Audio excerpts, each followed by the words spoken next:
My wife, Minette, and I got married in 2017. Since then, we have been fervently praying for a child of our own. Year after year, we waited for God to answer our prayer, but nothing seemed to happen. We had ourselves checked.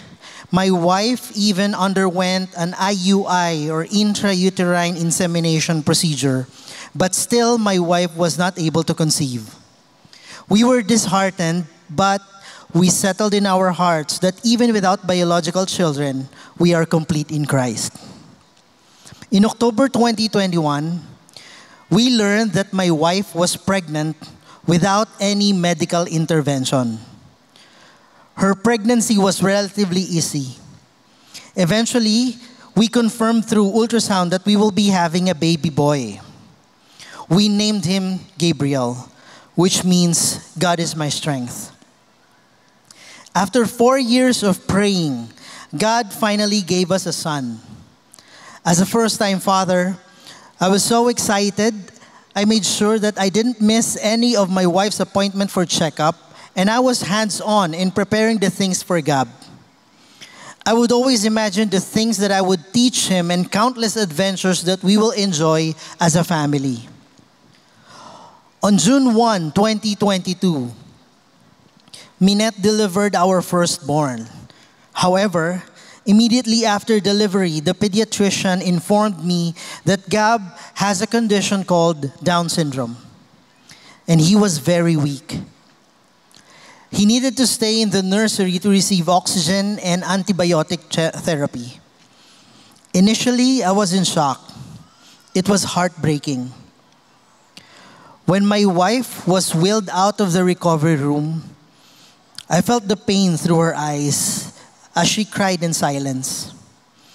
I didn't know what to say, so I simply kissed her forehead, whispered, "I love you," and told her, "It's okay. I'm here." I was hurting too, but there was an unexplainable joy in my heart, explainable peace in my heart. It was so hard to process the situation, but God is so good. He used people to remind us of His love.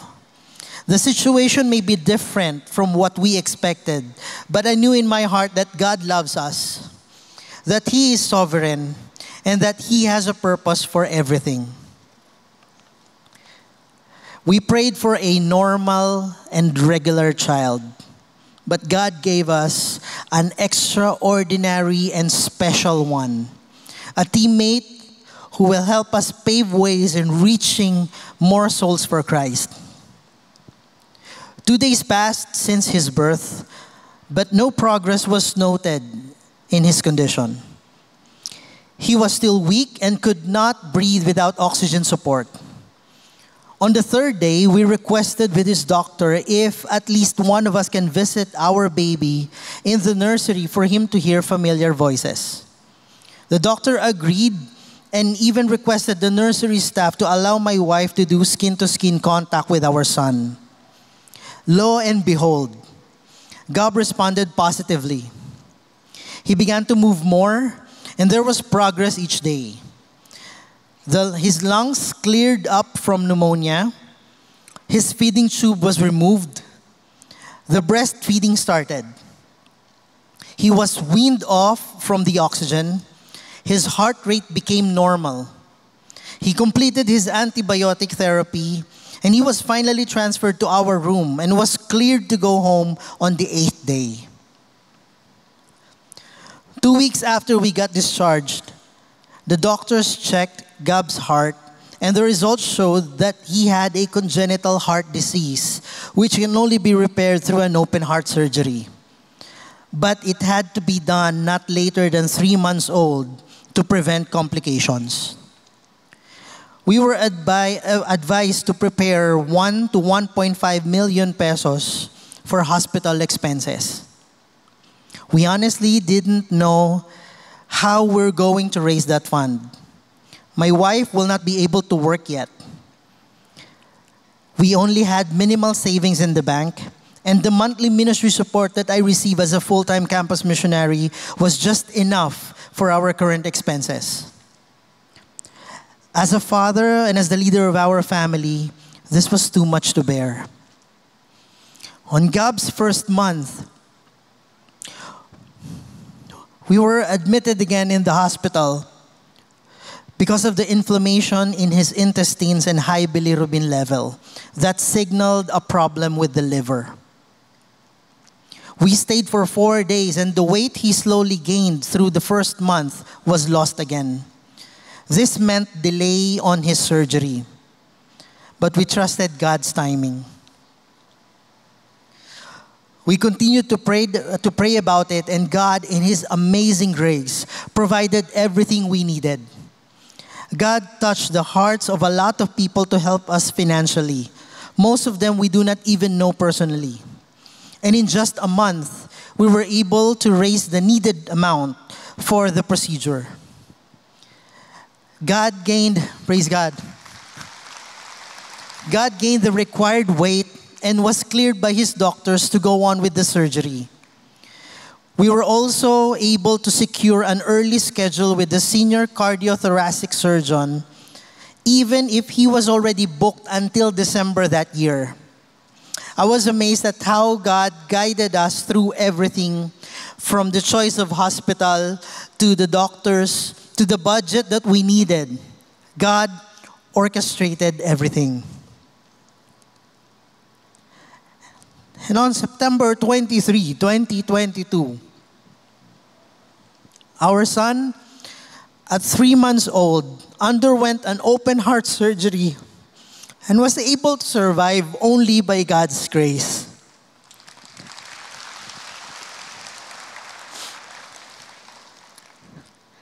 It was a complete surrender to the point that we were ready to go home empty-handed had God decided to take our son. We settled in our hearts that with or without a child, we are complete in Christ and that we will continue to serve Him no matter what. After 18 days in the hospital, Gab was discharged with a fully functioning heart without complications.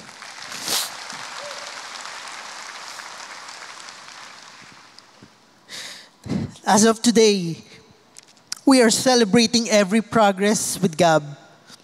He just turned 2 years old last June 1st. Praise God. And he continues to bring joy to our family and everywhere we go. Being able to hold him each day is a gift. Every sleepless night is all worth it, and everything else we surrendered to God. As a father, it is so difficult to face uncertain situation, especially when your child is the one involved. I don't know what our lives will look like in 6 months or in 5 years. Everything is uncertain. But one thing is sure. My Heavenly Father loves me. He is a promise keeper. And He has a purpose for everything He allows in our lives. Because of this, it is worth it to trust and serve God the best way we can. All praises and glory to our Lord Jesus Christ. Hallelujah. Praise God. Andito po si Minette at si Gabe. Praise the Lord. At yan po yung himala ng Panginoon Diyos. Amen? Ayan. Praise the Lord. Praise God. Alam po ninyo, habang nakikinig ho tayo, nakita ho natin yung joy na kung paano ho gumagalaw ang Diyos sa buhay ng ating kapatid. And I know that most of us, na-inspired tayo to sing, Lord, alam kong ganyan din kayo sa akin. Di ba? At marahil iba naman nagtatanong, bakit siya ganun? Ako hindi ganun ang experience ko. Pero isang bagay lang, isang totoo.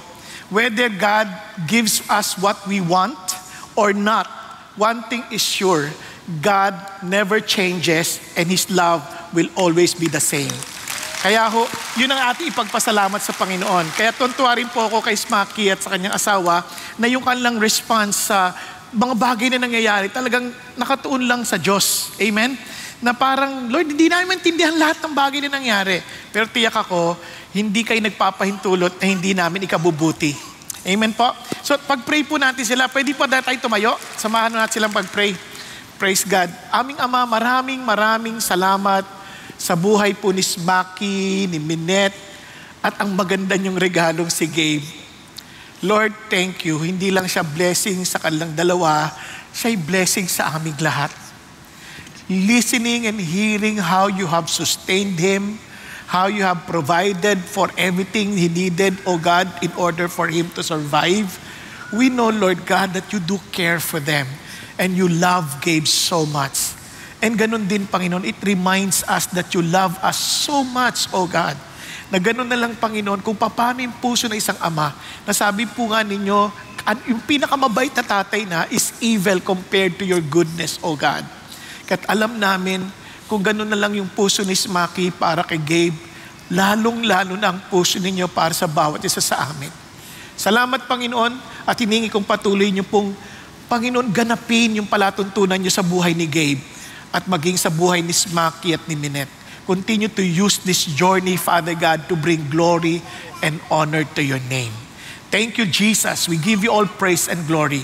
And Father, I pray for this service. I pray, Lord, for your Holy Spirit to find liberty to accomplish your will and let your name alone be exalted, O God.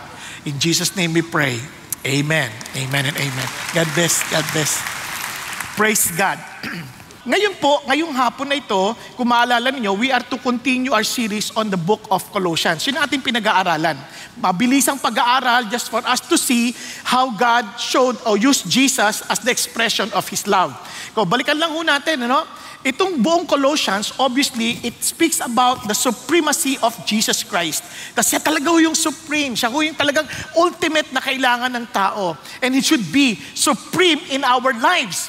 Ngayon, yung dalawang unang kabanata, kung nagbabasa kayo ng Bible, don't just read it na sa isang verse, nandyan yan. Hindi ganoon. You have to read it kasi liham yan eh. Liham yan. At pag nag-i-interpret tayo, hindi yung pagbasa natin, tapos tatakbo tayo sa Efeso para idugtong, hindi pa pwede yun kasi isipin nyo, geographically, malayo ang Colossae sa Ephesians, malayo ito sa Galatia. Although it confirms yung letter, hindi mo kailangan idugtong para mapaliwanagan. Nasusundan po ninyo? You read it as a letter. Basahin siya bilang isang liham, dire-diretso, para hindi kayo ma-out of context. Nasusundan ho natin.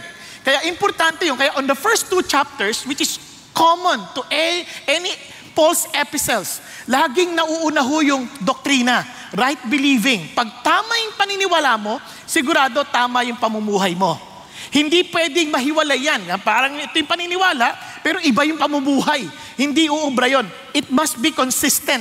Kaya yung the next 2 chapters speak about right living. Masusundan. So yun po yung pinaka-overview ng liham ni Paul sa Colossae. Okay? Or Colossae sa ibang pagpapronounce. Ano? Depende ho kung anong gusto ninyong pronunciation. Either Colossae or Colossae. Basta naintindihan natin, it is in Colossians. Okay? Naintindihan? Oh, good. So, ito na ho tayo. Today, we will be dealing with Christ is all sufficient. So, you focused on Jesus. Now, bakit po importante ito? For us to understand that Christ is more than enough. 3 bagay to remember. Jesus is God, Jesus completes us, and Jesus gives us true freedom. Are you following? Now, you see, unang-una, tingnan nyo, Jesus is God. Paano natin nakita yon? Now, ganito ho yun. Lahat tayo, for example lang, marami tayong pangangailangan eh. Marami tayong pangangailangan.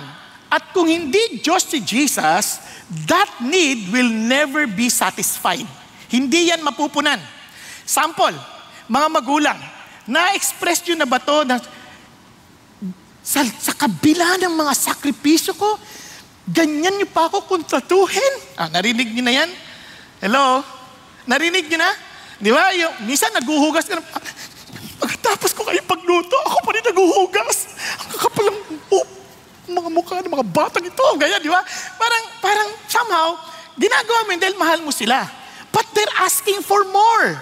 Parang itong mga tao na to, they're longing for more love. As in, they want more. Ganon din sa mag-asawa. Sabi, eto ba igaganti mo sa akin? Pagkatapos kitang ipagplancha? Di ba? Pagkatapos kitang ipagluto? Di ba? Pupunta ka lang sa ibang bahay? Di ba? So minsan nasasaktan ka dun. So mapapansin ninyo na no matter what we do, yung mga mahal natin sa buhay will never be satisfied with the love that we give. Bakit? Because we are created by God in His image and He designed us to be loved by someone eternal. Nasusunod pa ninyo? Kaya, yung tao, hindi magiging sapat sa atin. Kaya kahit anong ganda ng babaeng napangasawa mo, na inaasam-asam mo, pag eto napangasalan ko, o anong saya. Nahihibang ka. Bakit? Hindi yan makatotohanan. Kahit na nakita mo yung balaki na parang, wow, naka-six-pack ang tiyan. Trust me, iisip mo, eto talaga, bubuhatin ako neto. Naku, maniwala ka. Pagka napangasawa mo na yan, magiging 1-pack na yan. At may topak pa. Na magugulat ka, naku, ano yan? Ano nangyari? Kasi they will always disappoint us. Kasi sila ay may hinahanap na hindi mo mapoprovide, so they will look for someone else to provide for them. Ganon din ang mga bata. Sa akala nila na kapag ito na nangyari sa akin, magiging masaya na ako. Baga na, ang daming nag-o-honor ngayon na estudyante. I praise God for our children. Honor students. Pero, hindi lang naintindihan sa buhay, hindi ka laging panalo. Hindi lagi kang may medalya. Minsan, may toklat ka pa. Kahit na anong galing mo, lahat na ginawa mo na lahat, may bagsak pa din. Meron pa ring sermon. Meron pa ring galit. Bakit? This world can never satisfy us because we are looking for God who will satisfy us. Kaya kung si Jesus is sufficient, He must be God. Now, ang tanong, Diyos ba siya? Now, look at this. Sabi sa Colossians, in the letter of Paul in chapter 2, for in Him, all the fullness of deity dwells in bodily form. Ano ibig sabihin yan? Sabi niya, sa Kanya, ang kapuspusan ng pagiging Diyos ay nasa Kanyang katawan. Nasa Kanyang physical na katawan. No, what Paul is trying to say is this. Hindi lang siya fully God, God is fully in Him. Nasusundan niyo? Okay. Isa lang. Ulitin ko ha. Hindi lang siya fully God, God is fully in Him. Are you following? Now, anong importansya niyan? Noon pa man sa Colossians chapter 1, last week, pinakita sa atin yan ni Julius. Sabi niya, He is the image of the invisible God, the firstborn of all creation. For by Him all things were created, both in the heavens and on earth. Visible and invisible, whether thrones or dominions, or rulers or authorities, all things have been created through Him and for Him. So, maliwanag na lahat ng bagay nalikha sa pamamagitan ni Jesus Christ. Now, listen to this. Pansin niyo po ba, He is the image of the invisible God? Now, sabi ng Panginoon Diyos, doon pa lang sa lumang tipan, sa 10 Commandments, you are not to make any form of image of God because God has no form. Ang sinasabi ng Diyos ganito, you cannot create any image because any image will never satisfy God. Kumbaga, hindi mo madidepict yung buong picture ni God. Sample, kunyari, gusto mo si God na masayahin. Di ba? Gagawa ka ng image na nakangiti. Part of God, yes, is a happy God. Pero, paano yung wrath of God? Saan mo ilalagay yun? Ang hirap gumawa ng image na nakangiting nakasimangot. Di ba? Naintindihan ninyo? Hindi uobra. Kasi sabi ng Lord, kahit nang gawin nating image, hindi sasapat para i-portray si God. Kaya sabi niya, kaya walang pwede.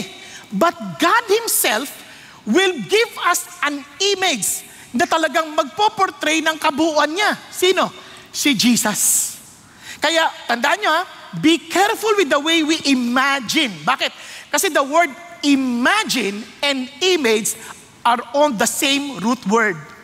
Imagine and image. Nasusundan? Yung iba nag-i-imagine na eh. No, layo na. No, bakit importante? Most of us, nagagalit tayo sa isang concept ng Diyos based on our wrong imagination. Kasi sabihin natin, unfair ni God. Bakit ganito si God? Bakit ang daming suffering? Kasi nga mali yung ating concept of God. If we will look at Jesus in our situation, hindi tama ng, kailangan lahat ng image na yon should be shaped by the truth. Kaya hindi ka pwede mag-create ng sarili mong imagination. Kailangan it should be shaped by the truth because Jesus is the truth. Kaya nakashape yan doon. For example, whenever you look at suffering, tingnan mo agad si Jesus Christ suffering on the cross to save us. Na ang sinasabi ng Diyos, kaya nagsasuffer ng tao because of sin. Not because God is parang cosmic KJ na kumbaga ayaw kanyang maging masaya, kaya palulungkutin kanya. Kaya ang tingin ng tao tuloy, yung Diyos parang laging galit. Paggising mo sa umaga, oh, what a beautiful morning. Ganyan.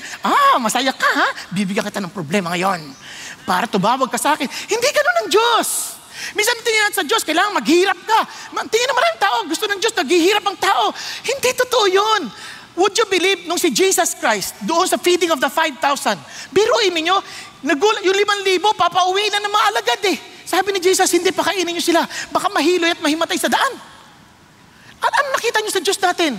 Ayaw niyang nagugutom tayo. Bakit nagugutom ang maraming tao? Dahil sa mga maling pagpili ng tao. At dahil sa kasalanan ng tao. Dahil naging swapang tayo eh. Hindi ang Diyos ang may problema. Siya na nga lahat na talagang umaabot sa atin para tulungan tayo eh. Pero tayo yung matigas ang ulo. Parang magulang yan. Ayaw ng sino mang matinong magulang na naghihirap ang anak.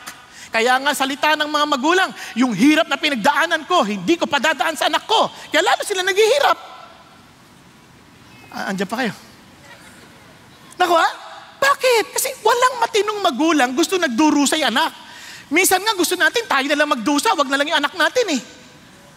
Tama, mali? Di ba? Kaya naman yung mga anak natin nasanay nang hindi nagdurusa, tayo pinagdurusa nila. Ang kakapal ng mukha. Pero totoo din yun. Kasi makasalanan sila eh. Makasalanan sila, selfish sila. They want all. Amin, amin, amin, amin, amin. And that is exactly the picture of sin. Kaya nga, dito pa lang sinasabi ng Lord, hindi. Gusto mo maging maganda yung buhay mo? Gusto mo maging satisfied ka that you will understand that Christ is sufficient? Talagang masasabi mo, enough? Then live for Him.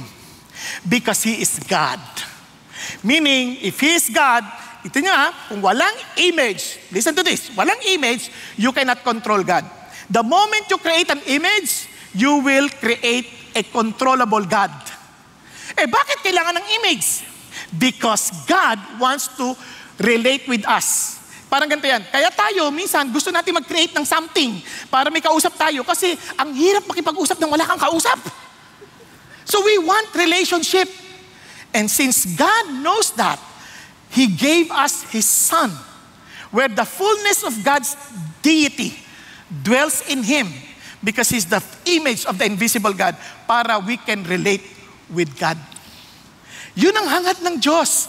Kaya napakasarap. Ngayon, anong relasyon niya sa atin? Now, imagine this. Nagwo-worry ka ngayon? Kung may pinagwo-worry ka, the mere fact na nagwo-worry ka, hindi ka nagtitiwala na merong Diyos na nagmamahal sa'yo. Are you following? Kasi kung si Jesus, yung naglikha sa akin, willing to die for me, willing to come and become human, to provide me and to deal with my serious problem, in fact, worst problem, then ba't ako magwa-worry? Yung Diyos ko, nagpakita ng pagmamahal na nag-concern siya sa akin. Kasabi ni Jesus, kaya wag kang mag-worry. Magtiwala ka sa akin. Magtiwala ka sa tatay ko. Nakuha ninyo? Andyan pa kayo?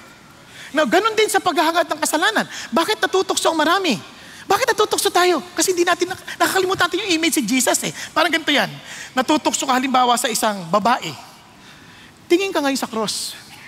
Ito lang sabi ni Jesus, hindi pa ba sapat ang pagdurusa ko para iligtas kita? Na kailangan mo bang ulitin yan para saktan ako? Hindi mo ba tanggap na mahal kita? That I'm willing to die for you? Gusto mo bang paluin na naman ako at ipako na naman ako sa krus? Paano ka matutokso ngayon yan? Diba? Diyan pa kayo? Tatamad-tamad ka. Bigla si Jesus, karpintero. Ang sipag-sipag. Willing to, parang dumihan ang kanyang kamay. O paano ka mawawala ng gana sa trabaho? Pag Lunes pa lang, katamad. Sobrang na, buti na lang, holiday. Di ba? Ang saya-saya, buti holiday bukas, ang saya-saya. Mas pagdating ng Tuesday, aray ko, tamad-tamad na naman. Pero kung naisip mo, teka muna, si Jesus gumawa talagang humawak ng putik para gawing tao Hindi siya nahihiyang humawak ng, kasi sa atin, tinan nyo, pag hindi blue collar, pagka hindi white collar job, di masaya. Para bagang, ang sarap ng white collar job, para paupo-upo lang sa computer, coffee please. Ganyan, di ba? Parang pag hindi yun ang trabaho mo, hindi masaya. Hindi totoo yun. Ang trabaho, magugulat kayo, yun ang nagbibigay ng kapahingahan sa atin. Kaya ang maraming tamad, hindi napapahinga. Baliktad. Dalong wala kang ginagawa, lalo kang pagod. Sabihin mo sa katabi mo, pagod ka ba? Di ba? Kasi wala kang ginagawa. Kaya hanapin mo ang reklamador sa opisina. Yung pinakatamad. Yun ang reklamador. Yung masisipag, walang oras, pahingang puso. Kasi pagdating na sa bahay, ay, antok na ako. Tulog na. Pero yung tamad, hindi makatulog. Ba't hindi ako makatulog? Paano ka makakatulog maghapon ka sa opisinang tulog? Hindi ka makakatulog sa gabi. Kaya yun ang sinasabi ng Diyos. Kaya intindihin ninyo, you have to picture Christ that way. Kasi importante yon. Kaya sabi ni Jesus, look at this. Jesus said to him, sabi niya kay have I been so long with you and yet you have not come to know me, Philip? He who has seen me has seen the Father. Because the fullness of God is in me. At sabi niya, he who has seen me has seen the Father. How can you say, show us the Father? Do you not believe that I am in the Father and the Father is in me? The words that I say to you, I do not speak on my own initiative, but the Father abiding in me does His works. Alam niyo kaya, ang sarap isipin, I may not fully understand the love of the Father, but by looking at Jesus, biglang sabi ko, Lord, thank you. Thank you for such love. Kanina nung kumaawit tayo ng holy, holy, holy, bigla akong sabi, Lord, look at you. You're so holy. You're so clean. Pero eto ako. Maniwala kasi hindi. Sobrang sa pagmamahal ng asawa ko sa akin, pati ba't konti isang balakubak lang malaglag. Concern na concern. Balakubak mo. Di ba? Ganon siya kabanal. Now, ang Diyos ko, salamat sa Diyos, alam ko ang bawat balakubak na nahuhulog sa iyo. Dahil alam ko ang bawat buhok na nalalaglag sa iyo. And I care for you. Are you following? And that is exactly what God is saying. Kasi sabi ko, Lord, thank you po sa inyo. And look at Jesus. Look at what God said. Sabi niya, hindi lang si Paul nagsasabing si Jesus is God. Maging si John, sabi niya, in the beginning was the Word. And the Word was with God. Kung sa Tagalog, sa simula pa, from eternity past, ang salita. Ang salita ay kasama ng Diyos at ang salita ay Diyos. Are you following? Siya ay sa simula pa kasama ng Diyos. Lahat ng bagay ay nalikha sa pamamagitan niya. At maliban sa kanya, sabi niya, walang malilikha. Kaya lahat ng bagay ay naganap o nalikha dahil sa kanya. Are you following? Sabi niya, yung word yun, sino yan? Ano sabi dito? And the word became flesh and dwelt among us. And we saw His glory, the glory as of the only begotten from the Father, full of grace and truth. Ba't naiwan to dito? Para tuloy, hindi na buo. Anyway, sabi nga ganun, no one has seen God at any time, the only begotten God. Basta diba? No one has seen God at any time, the only begotten God. Ano yan? Ba't dalawa-dalawa? Di ba? The only begotten, who is in the bosom of a Father. Oh, iba yung only begotten God? Iba yung Father? Yes. He has explained Him. Ang ibig sabihin nito, sa word niyan ay exegete. He brought Him out. Nilabas niya yung Father. Si Jesus ang naglabas doon sa Father just for us to know. Now, kumbaga, kung si Jesus yon, eto yon. In the beginning was the Word. In the beginning was Jesus. And Jesus was with God. And Jesus was God. Jesus was in the beginning with God. All things came into being through Jesus. And apart from Him, apart from Jesus, nothing came into being that has come into being. Are you following? Talagang dinidiinan yan from the Old Testament, from the very writings of John. Now, alam niyo po ba, na magugulat kayo, yan ang sinasabi ni Paul na hindi lang siya dyan. Kaya naman si Paul, talagang sinasabi ni Paul ganito, tingnan nyo sabi rito, that their hearts, yun ang hangad niya, I want to teach you, I want you to be complete in Christ. Bakit? Sabi niya, yun ang hangad niya maintindihan. From the full assurance of understanding, resulting in a true knowledge of God's mystery, that is Christ Himself. Kasi nung mga lumang tipan pa lang, nangako na si God na ililigtas niya tayo, yung mga tao, especially the Israelites. Sabi niya, sa New Old Testament, sinabi niya, ito. So sila naman nag-aabang. Sino kaya yun? Paano kaya mangyayari yun? So it was a mystery. Are you following? Now, itong amazing part. Si Jesus, for example, I will show you one passage in the scripture para isa lang kasi wala tayong enough time to show you everything. Sa Isaiah, for example, pakinggan nyo to kung babasahin nyo from verse 1, lalo nyo ma-appreciate. Pero since wala tayong enough time, 12 na tayo. Diretso na tayo sa 12. Okay tayo? Tingnan nyo Listen to me, O Jacob, even Israel whom I called. Sino nagsasalta? Sino nagsasalta? Si Lord. Si God. Diba? I am He. I am the first. I'm also the last. Surely my hand founded the earth and my right hand spread out the heavens. When I call to them, they stand together. Sino nagsasalta? Si God, the Creator. Tama? Okay, good. Assemble all of you, referring to the Israelites. Listen, who among them has declared these things? The Lord loves him. He will carry out His good pleasure on Babylon. Kasi sinakop sila ng Babylon. Ito sabi niya, and His arms will be against the Chaldeans. Ibig sabihin, I will be fighting against the Babylon for you. Even I, have spoken. Indeed, I have called him. I have brought him, and he will make his way successful. Sino nagsasalta? Si God. Are you following? Tingnan nyo verse 16. Come near to me. Listen to this. From the first, I have not spoken in secret. Sa simula pa, wala akong, binunyag ko na to sa inyo lahat. From the time it took place, I was there. And now, the Lord God has sent me. Yung me, yung nagsasalta. Tama ba? Sino dun the Lord God?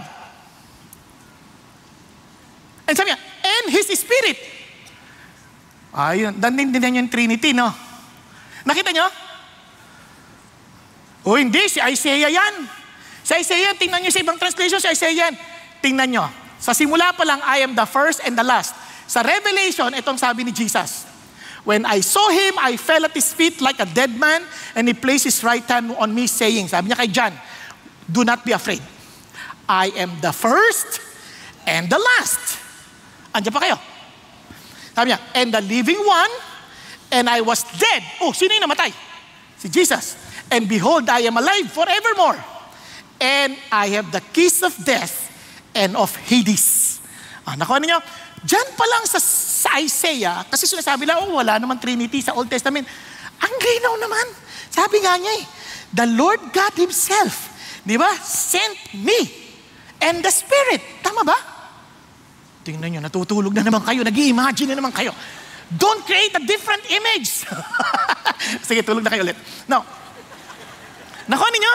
Now, alam nyo ba, you would be surprised if you read the whole Old Testament and even the whole Bible, si Jesus lagi nandoon. Tingnan nyo, si Jesus in Genesis, the seed of a woman. In Exodus, the Passover lamb. In Leviticus, our high priest. Sabi niya, in Numbers, cloud by day and pillar of fire by night. Pagdating niyo sa Deuteronomy, sabi niya, prophet like unto Moses. Pagdating mo sa sabi niya sa Joshua, the captain of our salvation. Amazing. And Judges, our judge and lawgiver. Pagdating mo sa Ruth, our kinsman and redeemer. Pagdating mo sa 1 and 2 Samuel, our trusted prophet. Pagdating mo sa 1 and 2 Kings, our Lord, our King. Pagdating mo sa 1 and 2 Chronicles, our reigning King. Kakagulan, Ezra, our faithful spouse. Pagdating mo sa Nehemiah, builder of a broken down walls. Pagdating mo sa Esther, our Mordecai. Di ba? Job, our redeemer. Sabi ganun, ayaw niya na. Hindi niya na kaya. Di ba? Psalms, the Lord our shepherd. Proverbs, our wisdom. Kumbaga, Ecclesiastes, all throughout this Bible, sobrang sinasabi niya, si Jesus lahat yun. And finally, when you go to Revelation, since we don't have enough time, ano sabi niya? Uy, ayaw niya lumabas.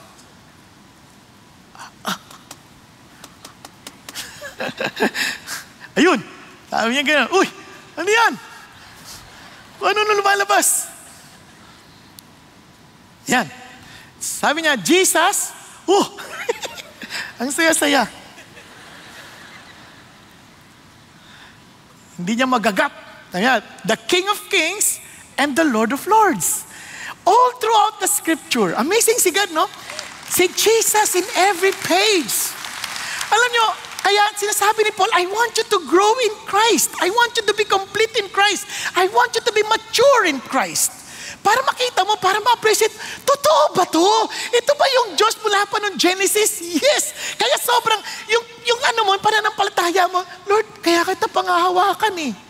Alam niyo kung hindi ganyan ang pagkakaintindi ko sa ginawa ni Jesus, hindi ako magtitiwala sa Kanya pag ako may problema.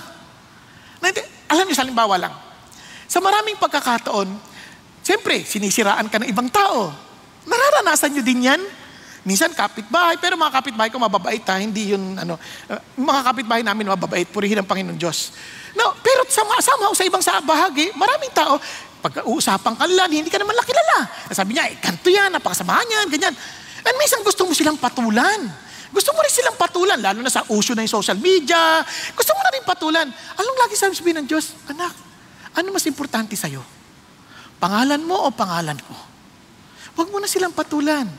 Just live according to what I want you to do and let them just do whatever they want to do. I'm still the God from Genesis to Revelation. Kaya ano man ang pinagdadaanan natin, relax tayo. Kailangan lagi natin sa relax tayo. Bakit? Jesus is God. He is all sufficient. Lord, kahit ano pang sabihin, nasaktan din tayo sa mga salitang, yung teacher na yan, sasabi sa'yo, wala kang alam, bobo ka. Narinig ko yan.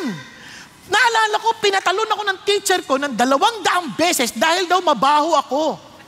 Isipin nyo, and everybody was laughing just like what some of you did.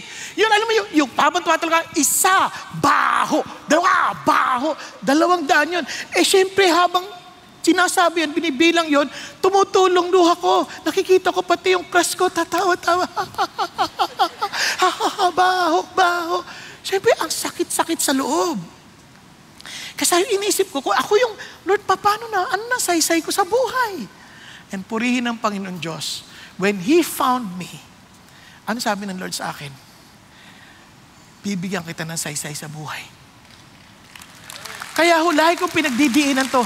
Yung dating bobong saking, naging bong saking. And the God who did that to me is the same God working in you. Don't ever think na special si brother. Hindi. All of us are special before God. Lahat tayo, gusto ng Diyos, ma-experience natin yung sufficiency ni Kristo. Kaya lang hindi natin na-experience, hindi natin siya kilala. Hindi natin nakikita yung kanyang pagka-Diyos. Hindi, akala natin, ordinaryo lang siyang tao. Lagi sasabihin na, tinan mo, hindi niya alam lahat ng bagay. For example, hindi niya alam kung kailan siya babalik. Ano ka ba? Magbasa ka nga ng mabuti. He will describe everything that will transpire before His coming. Paano niya masasabing hindi niya alam? The only reason why He said that, kasi in the context of marriage doon sa Hudyo, only the father has the right to declare when his son will go back or will come back. Are you following? Kaya karapatan yon, it is a tradition, it is a ritual, it is like a practice that everybody understands. Pero alam niya kung kailan, hindi lang siya ang may karapatang magsabi. Nakukuha ninyo? Kaya pag may nabasa kayo sa Bible, my Father is greater than me. Obviously, He was greater in terms of function because He is on the earth, saving people. And the Father will tell Him what to do. Kaya may ganong picture, hindi yan parang, sino mas madakila sa kanila? Tao lang ang inggitero, ang Diyos hindi. Nakuha ninyo? Kaya huwag kayo kaya sinasabi na ng Panginoon sa atin na magtiwala ka sa akin because I am God. I will never be self-sufficient. I will never be enough for you if I am not God. Now, kaya sabi niya, in Him, are hidden all the treasures of wisdom and knowledge. Nagtatalo-talo tayo about these things. Pero lahat ng yan dapat aangkla kay Jesus Christ. Look at this, sabi niya, I say this so that no one will delude you with persuasive argument. Kaya nagugulat ako, alam niyo ba, you would be watching YouTube, ganyan, mga dating pastor, biglang hindi na naniniwala sa Diyos. Bakit? Kung pakikinggan mo, sobrang grabing persuasive argument. But like ko sinasabi sa sarili ko, walang experience sa Diyos ito. They have all the knowledge in their mind, but they never experience the person of Christ in their own walk in life.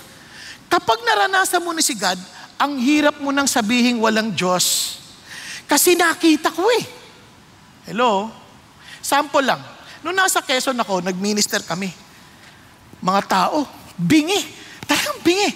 Pinag-pray ko. Hindi ko sinasabing lahat ng ipag-pray kong bingi nakakarinig, ha? Pero kita ko how the Lord ministered. Pag-pray ko, Lord, anong pag-pray ko dito? Pag-pray mo, makarinig siya. Oh, Lord, I pray na makarinig siya. Sabi mo, Jesus, ay baby. Yeah, bebe. Jesus, bebe. Anong bebe? Mas mamaya, Jesus, nakakarinig na. Dinala nila ulit. Siyempre, isa pa. Naku, nagsasayawan na. Kasi, Jehovah Jireh, my provider. Nagsasayawan na sila. Bakit? Both of them could hear. Dahil God made a miracle. Sobrang amin. Kaya yung kinikwento nila, Smaki kanina, yes, kung naranasan mo si God, how He provided, how He took care of your child, imposible sabihin mo walang Diyos. Ang hirap kumputin. Nakita ko yun when I was joining a competition.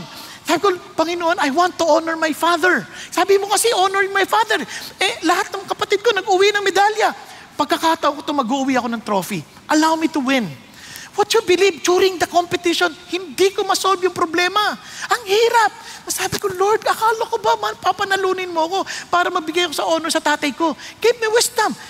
Nakita ko yung sikreto, paano sosolving yung problema. Na-solve yung problema, parang board exam yun. Dinala sa klase na.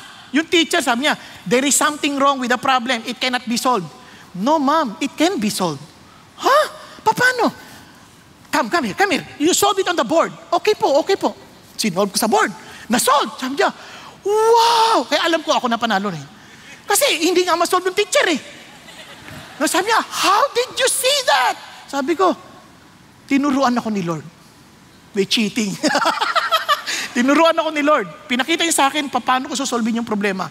In a matter of 5 minutes. And alam nyo, because of that, my teacher came to know Jesus. Buhay si Jesus. Kita mo na yung I will not dare to speak here on this stage kung hindi totoo si Jesus. I saw Him in my life. God gave me a reason to live. Worthy. Parang, wow, thank you Lord. A sense of worth. Sa tingin ng maraming tao, wala akong kwenta. Pero sa tingin ng Diyos, kaya hindi ko maisip, isang tricycle driver, makikinggan mo ngayon? Isang nagdadyaryo bote boy, pakikinggan mo ngayon? Isang nagtitinda lang ng butot kutsita, pakikinggan mo ngayon? Why? Why are you listening? Because God is true. Kaya God is God. Because Jesus is true. Kaya kung anumang persuasive argument na yan, one thing's for sure, is Jesus true to you. Kaya yung knowledge na sinasabi ni Jesus is not just knowledge here, but an experiential knowledge, a knowledge of intimacy with God, a reality of God. Sa daming pagkakataon, I was down. But when I cry out to the Lord will minister to me and say, don't worry, I'm here. I'm your Father. I am your friend. Kaya tuwan-tuwa ako kaya sabi niya, ngayon, anong tinuturo sa atin? Galing tayo sa unggoy? No way. Maring kamukha ako sa pero hindi ako papayag.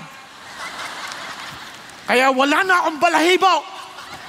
Kaya ang daming paliw. Alam niyo, tinuturo to sa eskwelahan ngayon? Ang laking kalokohan. Bakit? And they will try to persuade every one of us. Come on, para sabihin, kung hindi tayo nilikha ng Diyos, wala tayong Diyos na pagsasakupan. Why? We don't need to submit to God because there is no God. Kung dito tayo galing, kanino tayo magsasubmit? Sa kagustuhan ng ating laman. Pero hindi. Kaya ang tawag doon ay brutish or brutal. Sumusunod ka lang sa instinct mo, sa animal instinct. But because God is God, hindi mo pwedeng manatiling ganyan. Kung gusto mong galing ka dyan, bahala ka. Yan ang ninuno mo. Ayaw ko. Di ba? No way. Di ba? Kaya sabi ng Panginoon Diyos, for even though I'm absent in body, nevertheless I'm with you in spirit, rejoicing to your good discipline, stability of faith in Christ. Kaya Paul was telling them, I'm so encouraged with the way you believe God. Now, hindi lang yon. Kaya sabi niya, therefore, as you have received Christ Jesus the Lord, walk in Him. Kaya nga, ang hope ni Christ, ang Christianity is this. Hindi lang yung tinatanggap ko si Jesus. Ang totoong pagtanggap kay Jesus, hindi, ako'y lalakad kasama ni Jesus. Because God is not just a theory. He is a practical wisdom. Na totoo yan, ilalakad mo sa buhay mo. Mararanasan mo siya dahil totoo siya. Makakasama mo siya because He's a person. Kaya makakausap mo siya. Kaya ang problema lang sa atin, hindi tayo nagpe-pray. Hindi ko alam, parang ang layo ng Diyos sa akin. Ba't hindi ka tumawag? Para maintindihan mo yung kapangyarihan ng Diyos. Because every time you obey God, every time you listen to God by faith, you would be surprised. Bigla mong nakikita, ganito pala si God. Ganito pala si God. Remember si Abraham, when he obeyed God, he came to understand that God is the provider. Si Moses, when he obeyed God, fighting the Amalekites, they realized that God is the banner, their victory. Bakit? When they were crying out to God because they were sick, the Lord answered their prayers. Then they realized that God is the healer. As you walk with God, dun mo siya malalo maintindihan, ito pala yung sinasabi ng Diyos. Ito pala yung sinasabi ng Diyos mula sa Biblia. Ang problema natin, hindi na nga natin binabasa yung Bible, hindi pa natin sinusunod yung gusto ng Diyos. Kaya subukan niyo muna. Kaya sabi ni G.K. Chesterton, itong problema, Christianity has never been tried. They thought they tried and it was difficult. They never tried at all. Itong Christian life, humakbang ka. Pag sinabi ng Lord, halika. Lord, tubig eh. Halika. Yes. Hindi na ako lumulubog. Asa isang pang paamuda sa bangka pa. Dito. Doon mo maintindihan, oo nga! Then umaalon-alon. Pero papansin mo, di bali mag-fail ka na. Basta subukan mo lang. Not all the disciples experienced yung experience ni Peter to walk on the water. Pero nung humampas po yung tubig, nakita niya bagyo, lakas! Nawala yung paningin niya kay Jesus. Diba? Nalulunod na. Pero itong ganda, di baling mawala minsan yung paningin mo dahil sa overwhelming challenges. Pero ang paningin ng Diyos hindi mawawala sa'yo. Kasi Jesus, kinuha niya si Peter. Sabi niya, Peter, why did you doubt? Halika na. Hindi niya naman sinisigaw, why did you doubt? Walang ganon. Pag nagbabasa tayo, basahin natin yung parang inakbayan niya pa, why did you doubt, Peter? Tingin ka lang sa akin. Halika na, balik tayo sa kaya yung mga kalagad na iba, Kaya maraming tao namamanga sa mga kwento ng, wow, ganun ang miracle ng Diyos. Wow, ganun ang ginawa ng Diyos. Bakit hindi mo ikaw mismo lumakad at magtiwala ka, Lord, if it is you, let me walk on the water. Are you following? Kaya, walk in Him. Walk in Him. Nag-continue, sabi niya, having been firmly rooted, this is how you should walk. Firmly rooted, lalong lumalim yung ugat mo, ibig sabihin, you find your life, your sustenance in Christ. Then built up in Him and established in your faith, just as you were instructed, overflowing with gratitude. Talagang nag-umapaw ng pasasalamat sa Diyos. Nangyari may bagay na hindi mo naintindihan, Lord, ba't nangyari sa akin? Instead of question, bakit nangyari sa akin? Lord, thank you dahil kasama kita. Thank you dahil alam ko meron akong mahapapang hawakan. Thank you, Lord God, na kahit mamatay ako ngayon, ikaw pa rin ang kasama ko sa eternity. I am overflowing with gratitude because I know you died for me, you cleansed me from my sin, and you promised me eternal life. Di ba? Sobrang kalmado ka na. Alam niyo po, maraming pagkakataon, di ba? Iba sa atin natatakot tayo mamatay. Natatakot tayo, paano na ako? Huwag kang mag-alala. By the time na talagang haharap ka na sa Diyos, ito lang ang simpleng tiyak ako. Sabi ni Lord, you don't need to know the way. I am the way, the truth, and the life. Ano siya sabi ni Jesus? Susunduin kita. Hindi mo malandaan, ako mismo susunduin kita. Nakuha ninyo? Kaya marami sa atin, pag namamatay, narinig nyo siguro to, na nakikita lang kamag-anak, na tinatawag na ako, huwag kang sasama ako, ikaw yon. Tiyakin mo lang, Lord, hindi ako sasama kahit kanino, kay Jesus lang. Kailangan si Jesus lang ang susundo sa akin because He is the way, the truth, and the life. Nakukuha ninyo? Kaya, huwag ka na mag-alala kung bakit natatakot tayo mamatay dahil yun ang talagang gustong gawin ng diablo sa atin. Kasi if we're not yet firmly rooted, obviously, yung faith natin medyo nayayanig-yanig pa. Kaya we need to keep on growing. We need to keep on deepening ourselves. Keep on meditating on the Word of God because He is Jesus Christ. Keep on meditating on the truth and the promises of Jesus Christ and live according to His promises. Live aligned with His desires and plans. Yun ang sinasabi ng Panginoon Diyos. Kaya you will always be overflowing with thanksgiving. See to it that no one takes you captive through philosophy, empty deception. Diba, ang daming mga filosofiya sa mundo. Di, ganito, gusto mo maging masaya, ganito gawin mo. Mamaya, papakita ko sa inyo para mabilis lang. Then according to the tradition of men, according to the elementary principle of the world, rather than according to Christ. Listen, any argument you hear, don't live based on personalities. Lahat itatawid mo kay Jesus. Kunyari, masami sa atin sasaktan. Nasaktan ako sa pastor na yan. Di ba ganda? Ano pala yan? Masungit pala yan. Then hindi ako ang Christianity. Si Jesus. Nasaktan ako dyan sa D-group leader ko. Ang sungit. Ang takaw pa. Hindi yan ang Christianity. Si Jesus. Nakuha ninyo? Lahat ng argumento, dalhin mo kay Jesus.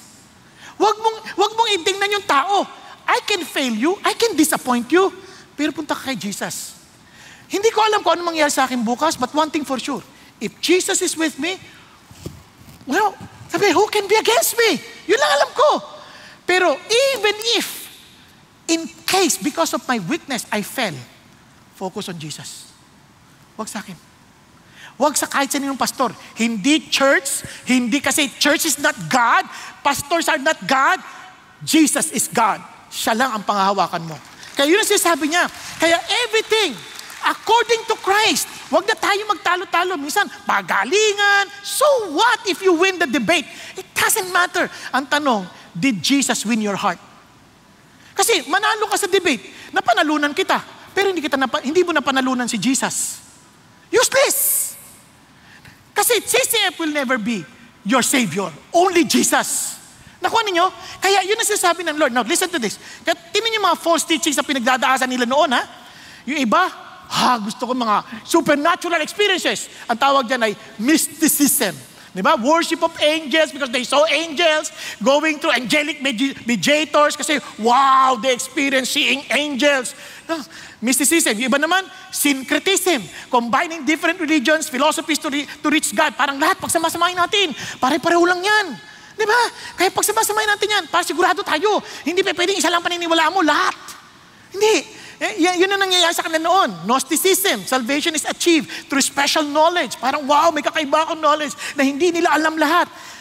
So what? Ang mahal, kay Kristo ka ba tumatakbo? And sabi niya, and iba naman, legalism. Di ba? Ano yung legalism? Naalala ko po, nung bata pa lang ako sa Christian life, sabi nila sa akin, kasi papunta ako sa sinihan eh. Christian na ako. Uy, saan punta? Manonood ako sini. Hala ka! Sabi ni Lord. Sabi, blessed is the man who does not walk in the counsel of the wicked, nor sit nor stand in the path of sinners, nor sit in the seat of scoffers. Alam mo ba yung mga nanonood sa sini niyan? Naggaling sa demonyo yan. Sabi, iniisip-isip ko, paano na ako ngayon? Hindi na ako makakauwi. Bakit? Saan ako lalakad? Ito ay path of sinners. Paano na? Minsan akala natin na yung legalism, yung kailangan yung damit mo maayos, ganito, para Christian ka. Dapat yung buhok mo ganito, para Christian ka. Wala namang kinalaman yan doon. Okay yun, kung gawin mo yan to please God, no problem.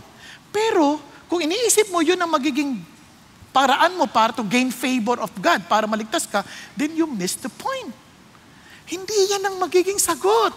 Tingnan nyo, mamaya papakita ko rin sa inyo yan. Nasabi niya, asceticism. Ano yung asceticism? Yung pinasasaktan yung sarili. Sinasaktan ng sarili para maging katangkap kay God. Hindi na lang ako maliligo para kay Jesus. Ha? Ang baho mo. No, iba na lang, hindi na ako magpapagupit. Diba? Para kay Jesus, para pag ikaw masama ka, gaganyan. Hindi na sinasabi ni Lord. Sabi ng Lord, si Jesus, yung sufferings niya, sapat na. Ang kailangan natin magpasakop sa Kanya. Pag sinabi natin He is supreme, He is God, then iniisip talaga natin that He is to be followed. He is to be obeyed. Are you following? No. Sa ngayong panahon natin, mas marami pa yan. Sa panahon natin, ganda nga na, sinabi nga ni Pastor Peter, sabi niya, to live and let live, to each their own. Parang bahala na. Hindi totoo yan. If you are to look at it in the light of Jesus, sabi ni Jesus, hindi. You have to make a choice. Narrow gate or wide gate. Hindi totoo yun, to live your own. Bahala ka, kumbaga, it's up to you. Hindi totoo yan. Now, live your own truth. Truth is relative. Wala nang absolute. 2 plus 2 equals 22. Hindi pa pwede. Naalala niya yung estudyante, sabi niya, 2 plus 2 equals 22. Sabi teacher, no, that's wrong. Sinumbong siya sa tinatanggal yung teacher. Sabi niya, 2 plus 2 is equals 4. Sabi niya, no, it's up to him. If he wants 22, let it be. Siyempre, tinatanggal yung teacher. Nung tinatanggal yung teacher, sabi niya, ito yung tatanggapin mong severance pay, ha? Bali $4,000 kasi 2 years ka nagsilbi, 2 years ka rin kaya 4,000. Sorry. To me, 2 plus 2, 2,000 plus 2 is 22,000. Hindi, no, you're wrong. No. That's my right. Napansin niyo kung gano'n ang gulo na natin. Hindi pa pwedeng walang absolute. Kumbaga sa building, yung engineering, absolute yan. Hindi mo pwedeng baguhin yan. Di ba? Hindi mo pwedeng sabihin, hindi, ganito yan, pwede na yan. Ito yung strength ng structure yan. Hindi pa pwede. It must be followed. Bakit? It must be absolute. Kasi sabi ni Jesus, no, I am the way, the truth, and the life. No one can come to the Father except through me. Hindi pa pwedeng walang absolute. Now, personal happiness, ayan ang highest goal ko. Hindi totoo yan. Kasi, blessed are those who hunger and thirst for righteousness, for they shall be satisfied. Now, listen. Ano ang happiness mo? Ang happiness mo will be dependent on your nature. Tama ba? Ulitin ko, ha? If your nature is earthly, everything earthly will make you happy. Paano nangyari yan? Sample. Kumanap ka ng unggoy. Bigyan mo ng $1,000.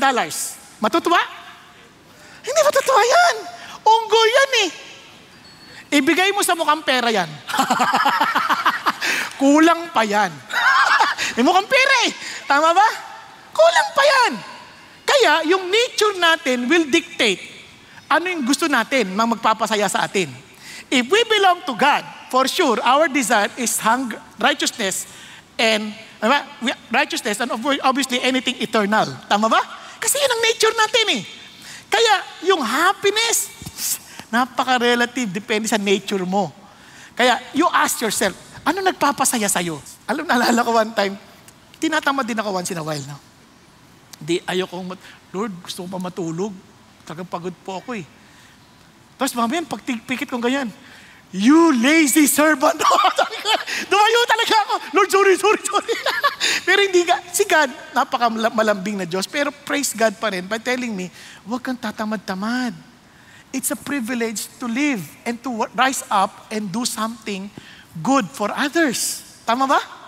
Okay tayo? Kaya pakisabi sa katabi mo, huwag ka na matulog. Di ba? It's good to be encouraging. Yeah, do what feels right. Hindi totoong feeling lang. If anyone wishes to come after me, take up your cross, deny yourself, and follow me. And ganun din. No, my good deeds will cancel out my bad deeds. Yung kabutihan ko, matatabunan din yung kasamaan ko. Hindi totoo yan. Sabi ng Lord, I do not nullify the grace of God. For if righteousness comes through the law, then Christ died needlessly. Kung kaya mo rin lang naman magpakabait at iligtas ang sarili mo, hindi na kailangan mamatay si Jesus sa cross. Are you following? And sabi niya, all religions are the same. Hindi totoo yan. There is salvation in no one else, for there is no other name under heaven that has been given among men by which we must be saved, only in the name of Jesus. Then universalism, parang lahat maliligtas. Hindi totoo yan. Not everyone who says to me, Lord, Lord, will enter the kingdom of heaven, but the one who does the will of my Father who is in heaven will enter. And Jesus is a good man, a prophet. Hindi. Jesus is God. Kaya I and the Father are one. So that all will honor the Son even as they honor the Father. Dapat yung honor na binibigay sa tatay, parehong honor na binibigay sa anak. Naintindihan po? And sabi niya, and he who does not honor the Son does not honor the Father who sent him. Are you following? So ano sinasabi ng Lord? If Jesus is God, ano sinasabi ng Lord? Why do you call me Lord, Lord, and do not do what I say? Alam, ang dami ngayon, I'm Christian, I'm a follower of Jesus. Are you really submitting to Him? Is He really supreme in your life when it comes to your finances, when it comes to your interest, when it comes to your relationships? When it comes to your schedule, when it comes to your troubles, is He supreme? Is He God? Hello? Naunawaan po. Alam nyo, nakakatukso ang 6-6, di ba? Naalala nyo, 5-5, 4-4, later 7-7. But when you know that God is the finances belongs to God, Lord, kailangan ko ba talaga to? Di ba nga, nagtatrabaho pa siguro, Shopee. Kailangan ko ba talaga to? Is this really needed? Kasi sabi ng Lord, anak, that finance is not yours. That's mine. You follow me. Kaya nagtatakay maraming tao, ba't wala na akong pera? Kasi nga, hindi ka nagtatanong sa iyong Diyos, paano gamitin ang pera. You see, God provides us everything we need. Hindi tayo pagkukulangin kung alam lang natin. Naunawaan po? At ito pang amazing, tuturuan ka pa niya para dumami yan. Okay? Tuturuan ka niya. Kaya, sabi ng Lord, you listen to me. Follow me. Christ is sufficient. Amen? Now, number 2. Huwag kayong magalala, hanggang 7 tayo ngayon. Jesus completes us. Di ba? Jesus completes us. Bakit? Biruin mo, tayong lahat. Alam niyo bang, madalas sasabihin ng diablo sa atin, kulang-kulang ka, wala ka talagang kwenta. Hindi. Sabi niya, in Him, you have been made complete. He is the head over all, rule and authority. Anong ibig sabihin ng God completes us? Kumbaga, whenever we think we are not qualified before God, whenever we think we're not qualified to serve God, whenever we think na parang, Lord, wala akong karapatan to be your servant, ano sabi ng Lord? Ano ka ba? I made you complete. I am your completeness. Naintindihan niyo po? Parang ganito yan. Kahit kayo, nakakaramdam din ako ng ganung pakiramdam dati noon. Lord, sino naman ako para maglingkod sa iyo? Sino naman ako pa? Wala naman akong ganung karapatan. Oo, wala kang ganung karapatan. Pero kasi, ako naman ang kakompletuhan mo eh. Nakuha nyo? Andyan pa kayo? Kaya every time na sinasabi para may nabubulong sa'yo, wala ka talagang makasalanan ng tao. Diablo yan. He is the accuser of the brethren. But every time na sinasabi sa'yo ng Lord, anak kita. Lord, sino po naman ako para maging anak mo? Ako ay isang servant lamang. Kung ako si God, binatukan na kita. Buti na lang hindi ako si God. Ang sabi ng Lord, anak, ako ang qualification mo. I completed you. Okay ba yan? No, tanong mo sa katabi mo, ikaw, sino ang kakompletuhan sa buhay mo? Alam mo, sasaya lang ako pag si Jesus, binigyan na ako ng bagong kotse. Saya na ako. Hindi totoo yan. Wala kang panggas. Di hingi ka na naman ng panggas. Hindi ka sasaya. Alam mo, pag nakapag-asawa na ako, sasaya na ako. Tanungin mo manao na sa'yo. Para naman, hindi ka naman nabubulag-bulagan. Alam mo, pagka nagkabahay na ako, sasaya na ako. May amilyar. Oh, may maintenance din. Magbabayad ka rin ng kuryente. Alam mo, siguro sa patulog pa naka-aircon, no? Pag-araw na ng bayaran ng kuryente, hindi ka na makakatulog ulit. Kaya, alam yung kasiyahan, wala doon. Wala doon. Yung iba naman, maliligtas ako, palagay ko, si Jesus, saka ito. Hindi, sabi ni Jesus, wala ka nang idadagdag, bayad ko na lahat. Ako na yung kakumpletuhan mo. Kaya sumunod ka na lang sa akin. I paid it all. Wala ka na Napansin niyo po ba maraming pagkakataon parang we feel so discouraged about our lives because we say, Lord, nakakahiya na ako, lagi na lang ako mali, lagi na lang ako kulang, lagi na lang ako nagkakasala sa'yo. Kaya nga kailangan mo ko eh, kasi lagi ka nagkakasala eh. Kung hindi ka na magkakasala, hindi mo na ako kailangan. Kaya kailangan nating lahat ng Savior. Kaya si Jesus ang nagbayad ng lahat. Wala ka nang maidadagdag. Paano ako nakakatiyak? Tingnan natin. Kailangan dumating ka sa punto ng pagbuhay natin na, Lord, wala na akong hangad. Hindi langit, kundi kayo. Sample lang. Kung sakaling pupunta kayo sa langit, tinanong sa akin ng anak ko ito eh. Kung sakaling pupunta ka sa langit, wala ka ng problema. Lahat ng kailangan mo nandun na. Pero wala si Jesus. Gusto mo pa rin doon? Tingnan nyo na.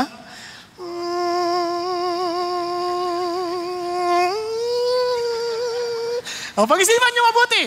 Kaya marami sa atin, hindi nyo naintindihan, para ka nag-asawang mayaman, hindi mo mahal yung tao. Di ba? Ang ganda-ganda ng bahay mo, may kotse ka lahat, hindi mo naman siya mahal. Anong saysay nun? Kaya masaya ang relasyon. Parang lahat ay sapat na. Ang yaman-yaman mo, kasi yung napangasawa mo, yun talagang kaisa ng puso mo, kakumpletuhan mo sa buhay. O, amen po? Nasusundan? Kaya sino katabi niyo asawa niyo? Sabi mo, sa ngayon, si Jesus lang. At ikaw ay bonus. Oh, di ba? Ikaw ay bonus. Dahil sa pagmamahal ni Jesus sa akin, binigay ka pa sa akin para lang ipahayag mo ang pag-ibig ni Jesus para sa akin. Amen? Maging sa mga anak. God gave us. But as for me, the nearness of God is my good. I made the Lord God my refuge, that I may tell of all your works. Yun ang hangad ng Diyos. Now listen to this.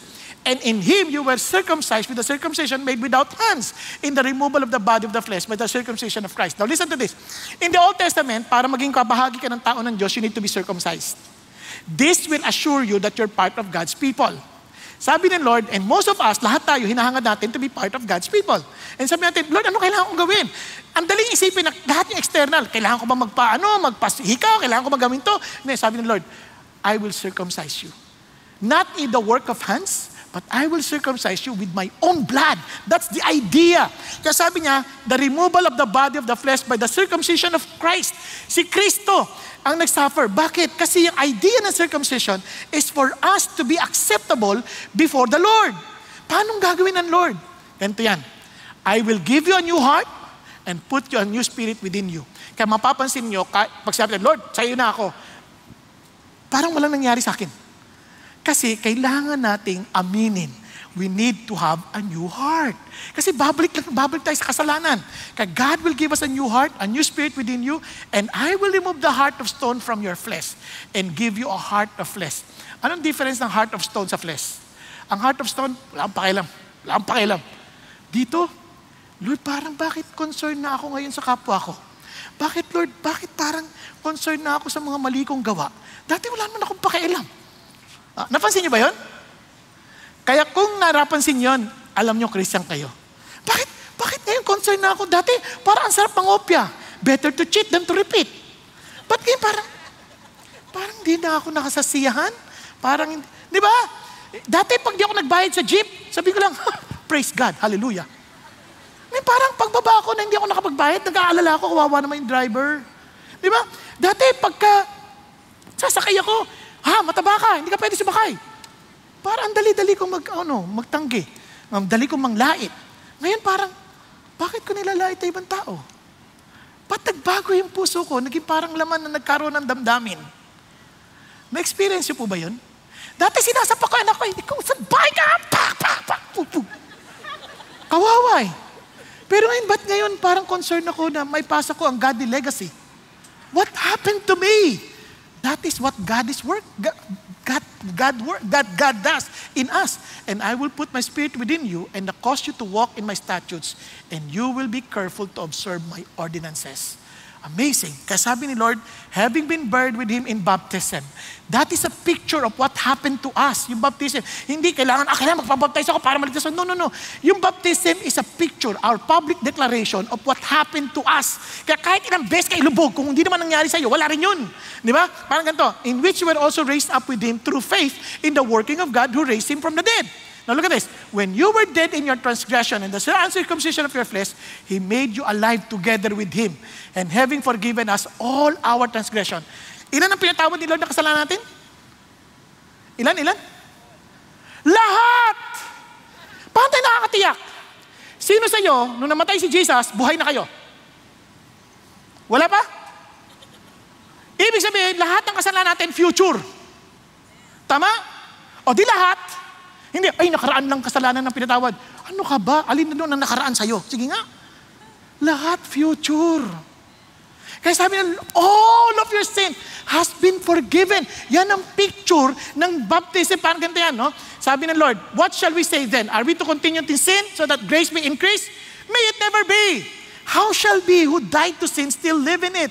Or do you not know that all of us who have been baptized into Christ Jesus have been baptized into His death?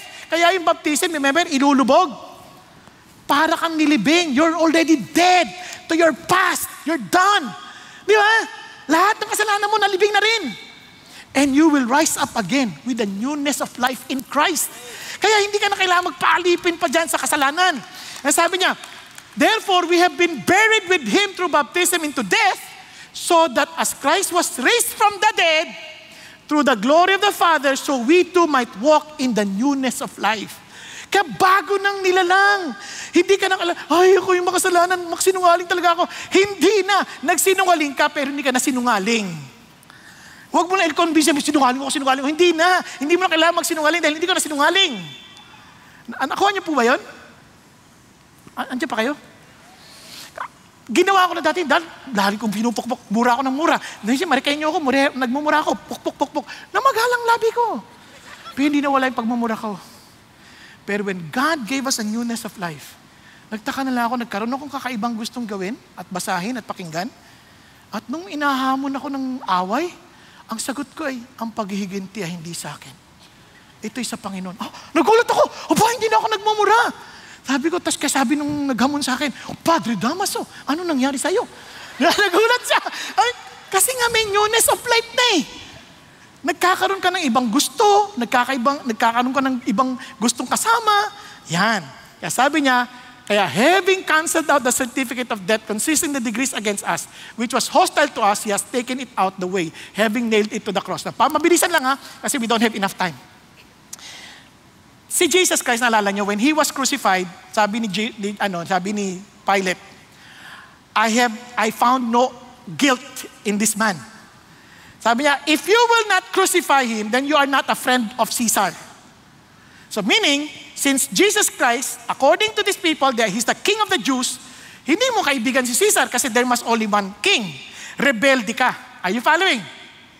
So when Jesus Christ was crucified, yung kasalanan niya, kung ano yung kanya, is like rebellion. Sinulat sa placard sa taas, King of the Jews. In Hebrew, in Latin, and in Greek. Nakuha niya? Nakuha niya? So he's guilty. Guilty of rebellion dahil yun na exactly babayaran ni Jesus about us. We rebelled against the Lord. Nandiyan pa kayo? Noon, kapag nagkasala ka sa Roman Empire at ikukulong ka, nandun lahat sa certificate of debt kung ano yung mga utang mo, ano yung mga kasalanan mo. Similar to what they put on top of Jesus dun sa cross. Andiyan pa kayo? Ngayon, once na bayad na yan, for example, 20 years kang in prison, once na bayad na lahat yan, tatatakan yan, tetelestai. Yung word na tetelestai, yun yung sinabi ni Jesus, it is finished. It is paid in full.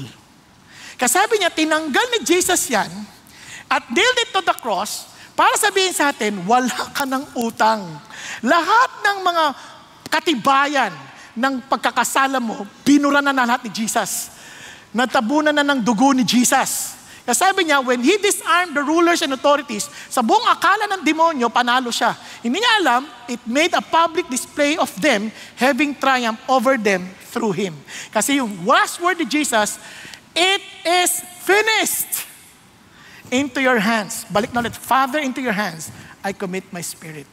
Kaya lahat tayo, every time you feel that God doesn't listen to you in prayer because you feel na makasalanan ka, remind yourself, anak, wala nang katibayan. Okay ka ba yan? Kaya huwag ka nang manatili doon na para kang lagi sasabi ni demonyo, wala kang karapatan, wala kang karapatan. Kaya tayo minsan lagi nahuhulog eh. Isip natin, wala na yata, hindi na yata talaga ako magbabago. Mali ka. Basta sa buhay natin, tayo ka ulit dahil bayad na utang mo. Minsan, 2 hakbang, 3, napaatras ka ng 2, balik ka ulit. Hakbang ka ulit ng 3. Napaatras ka na naman ng 2, bangon ka ulit. Atras ka naman 3. Ano nangyari? Paisa-isa, umaabanti ka din. Umaabanti ka din. Kaya, natili kang nakatingin lang kay Jesus para hindi ka mawala ng gana, patuloy na naglilingkod sa Panginoon dahil alam mo, hindi sayang ang ginagawa natin sa Panginoon. Amen po? Kaya sabi ng Lord, mamaya nyo na yan, babalikan na lang natin yan kasi wala na kami oras ha. Kaya sabi niya, una, then lastly, sabi niya rito, sorry, ano nga dito? Ano ba yan? Nagmamadali na nga eh. Nakikipag-unahan din. So Jesus gave us true freedom. What does it mean? Look at this. Therefore, no one is to act as your judge in regard to food or drink or in respect to a festival, a new moon or a Sabbath day, things which we are mere shadow of what is to come. Na-experience nyo ba ito? Na minsan, we feel guilty because of the people telling us, oh, bakit hindi mo ito ginagawa? Di ba? Kung Christian ka, bakit hindi ka nag-worship on Sabbath? Hindi, yan ay shadow lamang. Yung Sabbath is rest. So, ang ibig sabihin, you can only find rest in Christ. He is the substance. Kung baga shadow, ito yung totoong laman, si Jesus. You want rest? Hindi yung Sabbath. Sa shadow lang yan. Ang totoong rest, yung reality ni Jesus sa puso mo na di ka na trying hard to please God. You are pleasing God because of Jesus. That's it. Nakuha niyo? Nakuha niyo ba? Parang hindi ko rin nakukuha yung sarili ko eh. Diba? Kasi importante yun. Kaya lahat yan, shadow yan. Food. Minsan sasabihin lang, oh, kung talagang Christian ka na, dapat puro gulay ka lang, gulay ka lang, gulay ka lang. Hindi totoo yan. Kung nagigilty kang kumain ng karne, huwag mong kainin. Kasi yun ang gusto mo ma-please, okay lang. Pero ang totoo niyan, huwag mong husgahan din yung iba. Bakit ka kumakain ng karne? Basta kanya yun, huwag mo nang husgahan. Kung kinain niya yung karne ng iba, yun, magalit ka. Pag nanakaw yun. Di ba? Ibang usapan yun. Yun ang sinasabi ng Lord. So, wag na tayo maghusgahan. O ikaw, bakit kami ganyan? Bakit ganyan ang damit mo? Bakit ganyan ka magdamit? Wala na. Let no one keep defrauding you of your prize by delighting in self-abasement, pinahirapan sarili mo, the worship of the angels, taking his stand on vision, he has seen inflated without cause by his fleshly mind. Ang sabi ni Lord, not holding fast to the head, from whom the entire body being supplied and held together by the joints and ligaments, grows with the growth which is in from God. Ano siya sabi niya? Everything that you do now is not to pull down somebody else. Gamitin mo yung buhay mo as a source to lift up others in their relationship with Jesus. Okay ba? Kaya nga, huwag kang humiwalay sa ulo. We are part of one body. Hindi tayo nandito para maghusgahan sa isa't isa. O ikaw, ganito ka, ganito ka, ganito ka.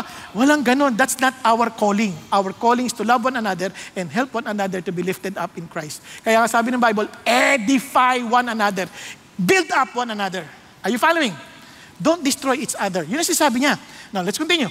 If you have died with Christ to the elementary principles of the world, why, if you're living in the world, do you submit yourself to decrees such do not handle, do not taste, do not touch, which all refer things destined to perish with use, in accordance with the commandment and teachings of men.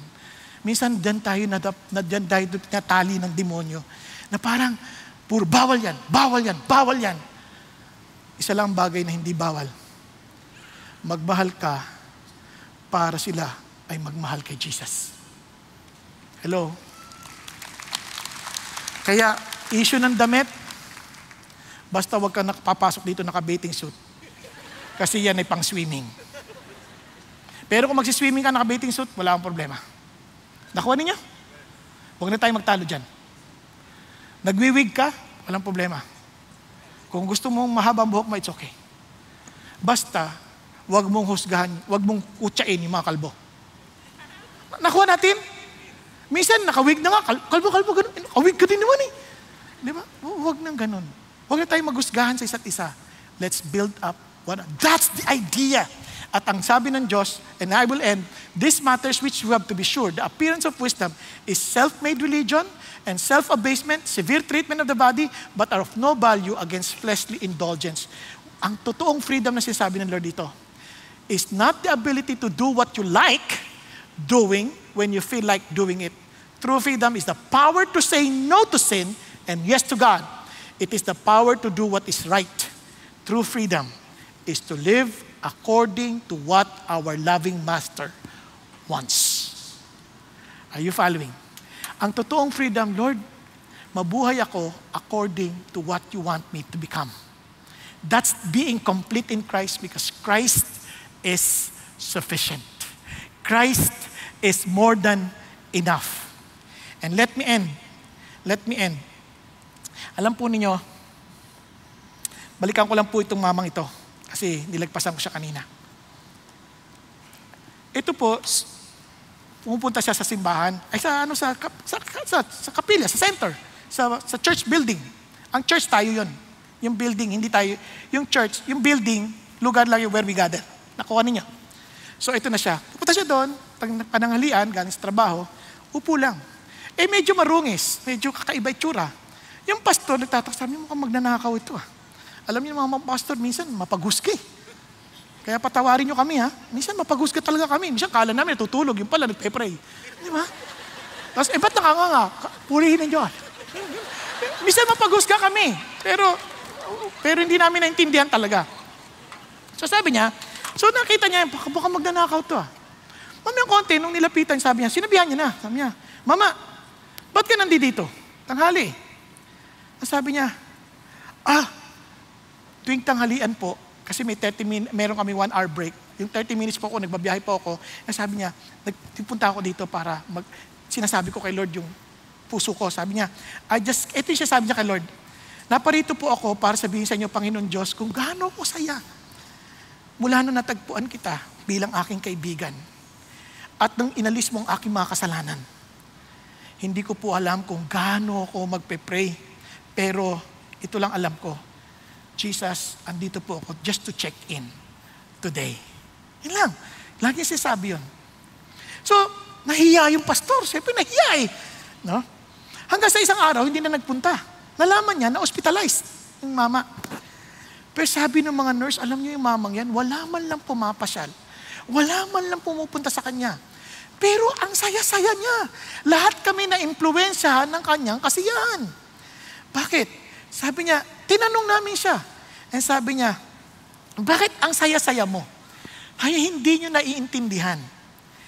Hindi ako nag-iisa. With tears flowing from his eyes, hindi ako nag-iisa. Andito si Jesus lagi. Every time. And he would always tell me, naparito ako to tell you how happy I've been since we found each other's friendship. And I took away your sin. I don't know, I know you don't know how to pray, but I always delight listening to your prayers, telling me that you're checking in. That's why I'm here to you today. Kapatid, hindi ko alam anong relasyon mo sa Panginoon Diyos. God is not looking for religious people. He's looking for people who's really willing to be in a loving covenant relationship with Jesus. Kaya siya naparito. Because He is sufficient. Wala ka nang hahanapin pa. Yun ang dahilan kung bakit napapalayo ka sa bisyo. Bakit? Ba't ko pa hahanapin ang alak ko ang sapat na si Jesus sa akin? Ba't hahanap ako ng iba pang mga bagay na hindi na bagay na isip ko magpapasaya kung sapat na si Jesus sa akin? And the only reason why we keep on looking for something else, because we have not totally given up ourselves to Him and never considered Him supreme and sufficient in our lives. Tayo pong lahat ay yumuko at tumikit sandali. Kapatid, mas alam mo yung kalalagayan mo. I don't know what you're going through in life. Mga bata, marami pa kayong magdadaanan. But just in case you've tried everything, why don't you just come and say to Jesus, Lord, hindi ko po alam paano. But one thing I heard, you died for me. You are God. You want me to be in a genuine relationship with you. Kaya naman, Lord Jesus, andito ako. I'm giving my life to you, and I'm accepting you as my Lord and my Savior. Kapatid ko, yun ang pinaka ngayon ang nagiging hangarin mo sa puso. To be intimate with Jesus, to be one with Jesus. Be humble enough. Raise your hand to the Lord. I'll pray for you. Yes, huwag kang mahiya. Yes, kahit na nasa taas, huwag kang mahiya. Just say, Lord, thank you. Thank you for dying on the cross for me. Alam ko, you're God, and yet you're willing to come down from heaven to be with me. So Lord Jesus, I come to you. I give my life to you as you have given yours. Lord Jesus, I accept your friendship, your relationship that you're offering to me to be reconciled with you. Lord, thank you that you are God. Thank you that you are my completeness. Lord, thank you that you are my true freedom. Thank you, Lord, for giving me life. Thank you, Lord, for accepting me as your friend. Thank you for dying for me. Thank you that you're not dead, you're alive. And you're alive forevermore. Hallelujah. So Lord Jesus, allow me to walk with you. Allow me to live for you and for you alone. Thank you, Jesus. Thank you, Lord. Thank you, God. Panginoon, I thank you that you see the hands raised. Thank you for their humility. I pray, Lord God, to empower them as you promised. I pray, Lord God, to allow them to be so in love with your word and allow them to experience the truth of your word in their own personal walk with you. Allow them, Father God, to experience you day by day. Lord, growing deeply rooted with you, O God, and I pray that they will continue to be steadfast in their faith. And I pray, Lord God, that they will walk with you, overflowing with gratitude. Thank you, Jesus. Thank you, Lord. Hallelujah.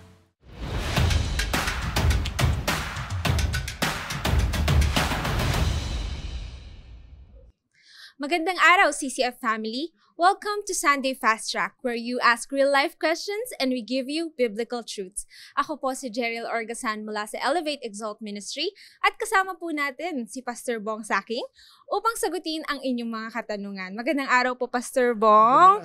Happy Father's Day po. Thank you. Sa dati mo rin. Yes, thank you po. Maraming salamat po sa inyo pong mensahe kanina tungkol po sa sufficiency ni Jesus Christ. Para po sa unang question po natin, Pastor Bong, ano po yung pinakamatinding ebidensya na si Jesus po ay Diyos? Ayan. Ang pinakamatindi yung sinabi niya na ibibigay ko yung buhay ko at walang pwede mang kumuha nito sa akin at muli ko rin itong kukunin. So ibig sabihin, yung kanyang muling pagkabuhay, isang katibayan na talagang siya ay Diyos. No? Kaya napurihin ng Panginoon dahil yung muling pagkabuhay na yan, bukod sa ito ay masasaliksik mo, ito rin ay mararanasan mo.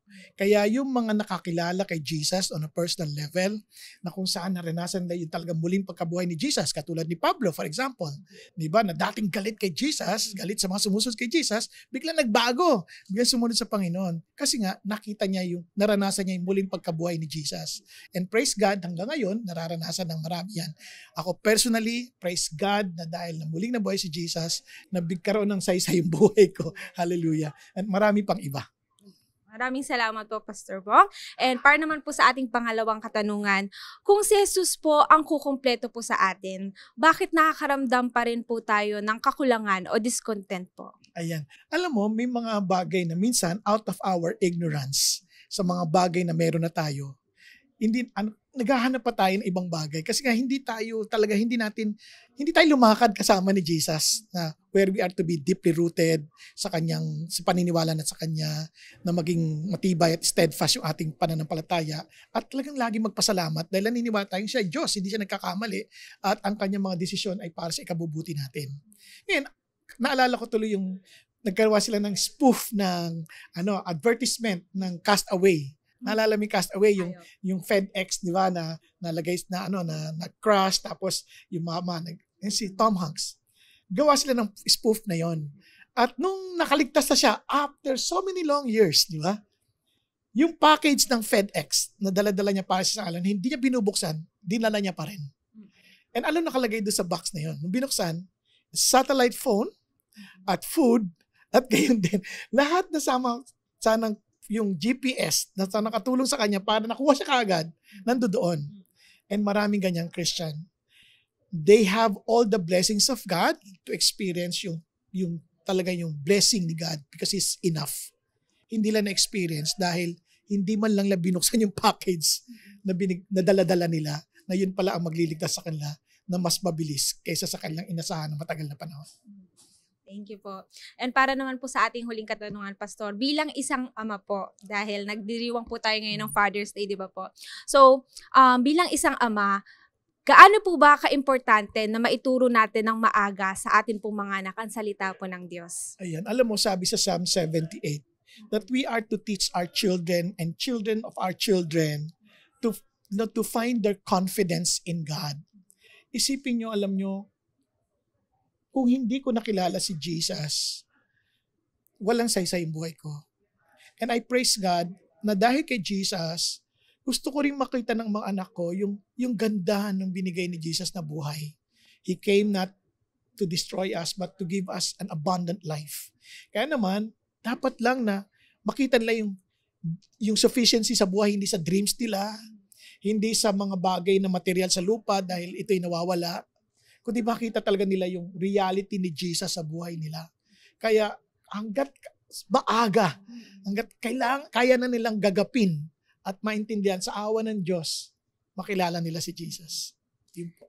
Maraming salamat po, Pastor Bong, sa pagsagot po na aming mga katanungan. At bago po tayo magtapos, tayo po ay nasa kalahati na ng taon at panahon na naman po para tayo magsama-sama bilang isang simbahan for our prayer and fasting. Ang tema po natin ngayong taon ay Undefeated, the Victorious Prayer Life. Mark your calendar, sa July 3 to 6 na po yan, Miyerkules hanggang Sabado. Magkakaroon po tayo ng face-to-face prayer time dito po sa CCF Main or any CCF satellites na malapit po sa inyo. And that's it for CCF Sunday Fast Track. God bless everyone.